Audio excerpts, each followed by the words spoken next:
அஸ்ஸலாமு அலைக்கும். இன்றைக்கி நம்ம சேனலில் அடிக்கிற வெயிலுக்கு நம்ம கிர்னி பழத்தில் ஒரு ஜூஸ் போட்டு குடிக்கலாம் வாங்க. இப்போ கிர்னி பழத்தை ரெண்டாக கட் பண்ணி எடுத்துருக்கேன். கட் பண்ணி எடுத்துட்டு நடுவில் உள்ள அந்த விதைகளெல்லாம் நம்ம எடுத்துடலாம். ஒரு ஸ்பூன் போட்டு நடுவில் இந்த மாதிரி விதைகளை மட்டும் நம்ம எடுத்துட்டு அடுத்ததாக இந்த பழத்தோட சதை பகுதியெல்லாம் நம்ம இந்த மாதிரி ஒரு ஸ்பூனால் நல்லா எடுத்துடலாம்.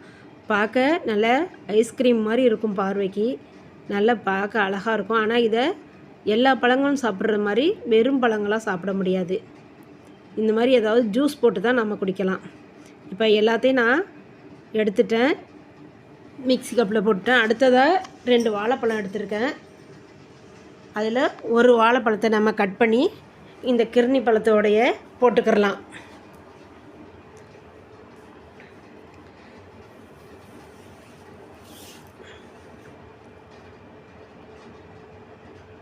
இப்போ அடுத்தது நமக்கு இனிப்புக்கு தேவையான அளவு நாட்டு சர்க்கரை போடுறேன்.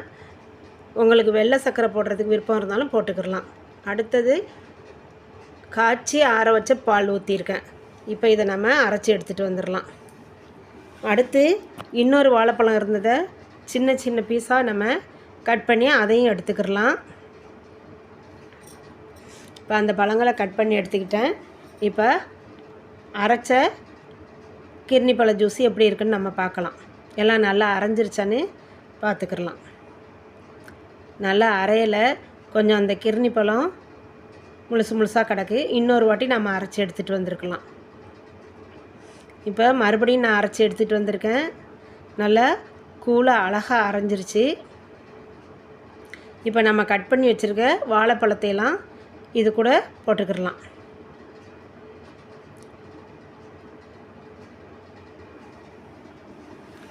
மீதி இருக்கிற அந்த காய்ச்சி ஆற வச்ச பாலையும் நம்ம ஊற்றிக்கிடலாம். எனக்கு இன்னும் கொஞ்சம் நான் தண்ணி கலக்கிறேன். உங்களுக்கு இது போதும்னா இந்த திக்காகவே வச்சுக்கிடலாம். எனக்கு கொஞ்சம் தண்ணியாக இருக்கணும்ட்டு நான் தண்ணி கலக்கிறேன். அது கலந்துக்கிடலாம். கலந்துட்டு அடுத்ததாக ஊற வச்ச பாதாம் மிஷின் போடலாம். இப்போ இந்த ஊற வச்ச பாதாம் மிஷினில் ஒரு 2 ஸ்பூனு போட்டுட்டு எல்லாத்தையும் நல்லா கலந்து கொடுத்துருவோம். கலந்து கொடுத்துட்டு அப்படியே ஃப்ரீசரில் தூக்கி ஒரு அரை மணி நேரம் வச்சிடலாம். ஒரு அரை மணி நேரம் ஃப்ரீஜரில் வச்சு நான் இப்போ எடுத்துக்கிட்டு வரேன்.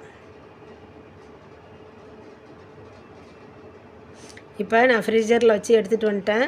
இப்போ நம்ம கிளாஸில் ஊற்றி குடிக்கலாம். இதே மாதிரி நீங்களும் ஒரு கிர்னி பழ ஜூஸு தயார் பண்ணி குடிச்சு பாருங்கள். அவ்வளோ டேஸ்ட்டாக இருக்கும்.